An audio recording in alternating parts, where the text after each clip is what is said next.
Hey guys, it's Olivia Holt, Aubrey Joseph. Emma Lahana. and we are here giving you the extra scoop on Marvel's Cloak and Dagger. I suppose the best place to start is with a story. A story of a girl who looks like an angel and a boy who moves like a shadow. That sounds crazy.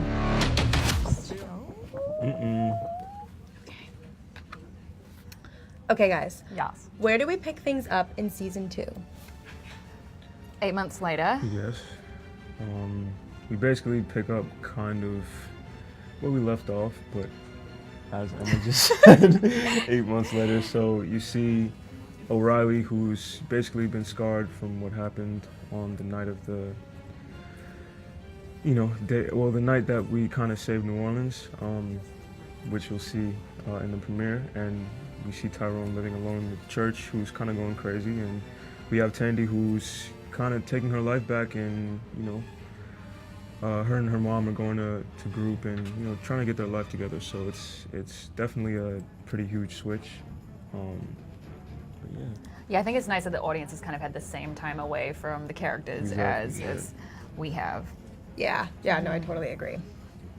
Okay, what will Mayhem's arrival mean for O'Reilly and for Ty and Tandy? Oh, well, I think what's actually really interesting about the relationship between O'Reilly and Ty is they kind of have a bit of a role reversal in season 2. In season 1, O'Reilly was a big protector of Ty and really wanted justice for him. Unfortunately, it didn't work out that way, but now that she's dealing with PTSD and grappling with everything that happened to her in season 1, Ty kind of takes her under his wing and makes sure that she's okay. And the relationship with Tandy and O'Reilly, I think, is interesting because there's shades of Tandy more so in Mayhem, and I think shades of Ty more so in O'Reilly. I think they kind of relate more because Tandy's a little bit sassy, scrappy, like Mayhem, and Ty and Bridget are a lot more similar.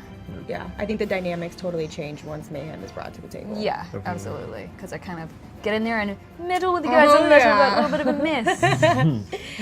Okay, what will we see for Ty and Tandy's relationship this season? I think it just continues to get stronger and stronger. They're finally starting to embrace the fact that they have these powers for a reason, and that maybe it's in their best interest to become a superhero team and try to save the city that they kind of feel indebted to. So with that in mind, it just makes their relationship even stronger. But do you guys kiss? I mean, that's all that everyone really cares. You're gonna have to wait and see.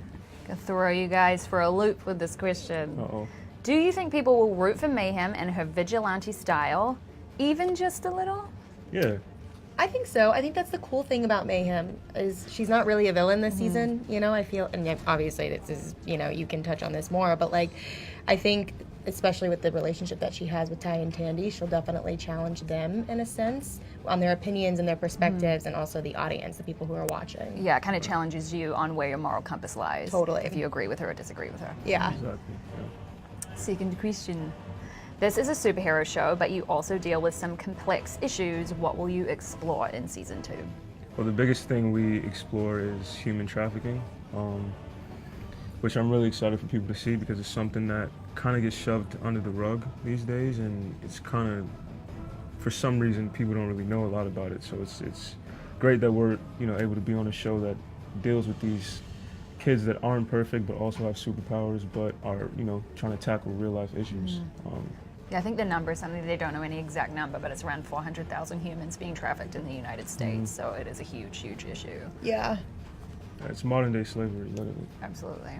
Yeah, so I think that's one thing we're so lucky to be a part of a show where we bring in these real life issues and shine a light on it and hopefully make people who don't feel seen and heard, give them a platform and open that conversation. Right, and not just open the conversation, but to show them how to take action, which I think is so important. Yeah, because there's so many signs and stuff that we don't know that it happens in every neighborhood, and hopefully this will help people see and understand what to really look for to help their own communities. Absolutely. Oh, this is a good one. There has been a lot of talk about a Runaways crossover. Would you guys be game? Absolutely. Of course, yeah. It only makes sense. I mean, Cloak and Dagger crossed over with them in the comics, so I think it only makes sense for us to do it on the television series. I would tune in for that. Let's do it. You should just pop over. I don't know that makes sense, but I'll enjoy viewing it. So guys, what's it like being a Yes. part of a Marvel show? And what is the crazy experience or fan story you have so far? I mean, being a part of Marvel in general, I feel like, is just very surreal. I grew Yeah. up a Marvel fan, going to the movies, seeing every single Marvel movie, and also now like watching the shows, and it's so exhilarating and surreal.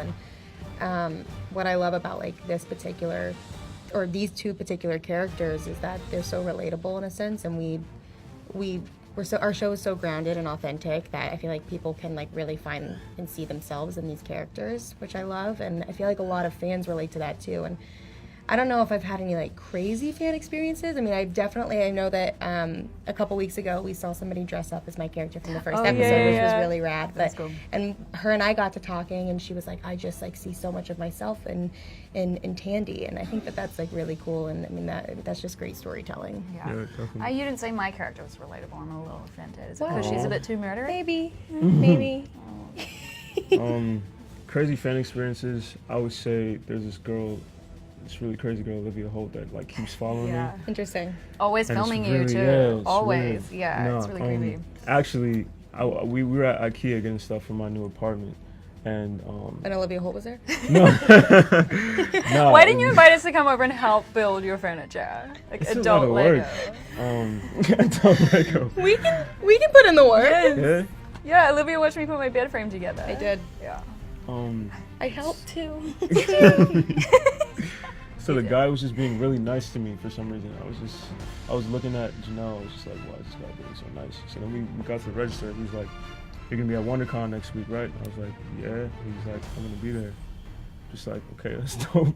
He was like, by the way, Cloak and Dagger is my favorite Marvel show, that's blah, blah, blah. nice. And then a guy walks up at the WonderCon signing the other day, and I'm like, you look so familiar. Like, have I seen you at one of the other signings? He's like, I sold you I'm your that guy goat. from IKEA. I'm just like, oh, That's awesome. word.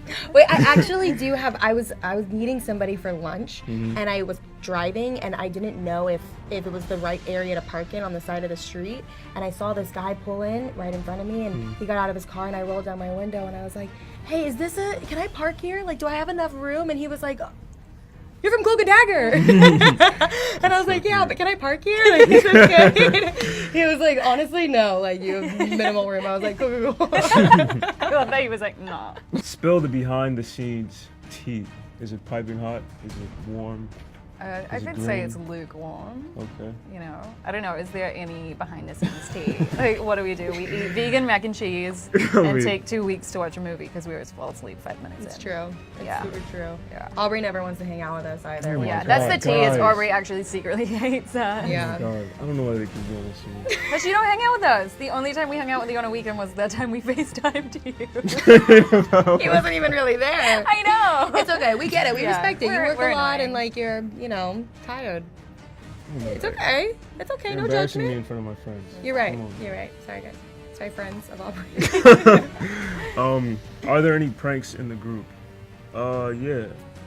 Anytime we show up, Joe Picasky and these guys try to roast me in some type of way. It's What true. about the cockroach in my bag? Oh my We still never gosh. sold it. Somebody put a plastic cockroach in my bag. I don't know if I told you this. Somebody went into my trailer and put it in my bag, and Liv, like, you heard me scream, right? I was downstairs. Emma was upstairs. I heard like a Blood-curdling. blood-curdling scream, and I ran upstairs, and her arms are up, and she's like, "Look!" And I look at the ground, and I'm like, "Oh my God, what is that?" She's like, "A cockroach," and I look closer, and I'm like, "It's plastic." Like it wasn't even real. Someone did that. We never Yeah, we figured out never who. figured We it. I thought it was asked. Joe, but it Ew. wasn't Joe. It Yeah. was Joe. probably Joe was like, "I Rustin. wish I did it."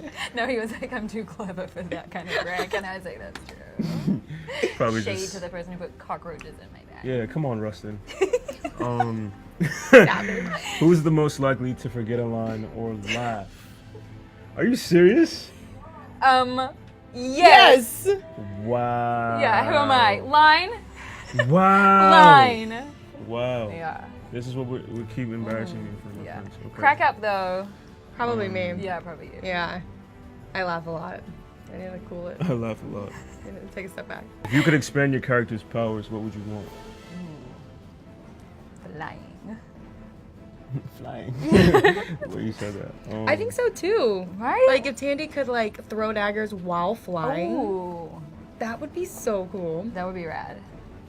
Joe Pakaski. Yeah, if you're What are you watching, doing, Joe, If you're watching this. we could all get flying powers. That'd be great. Thank you so much, guys, for watching. Be sure to watch Marvel's Cloak and Dagger on Freeform Thursdays at 8 p.m.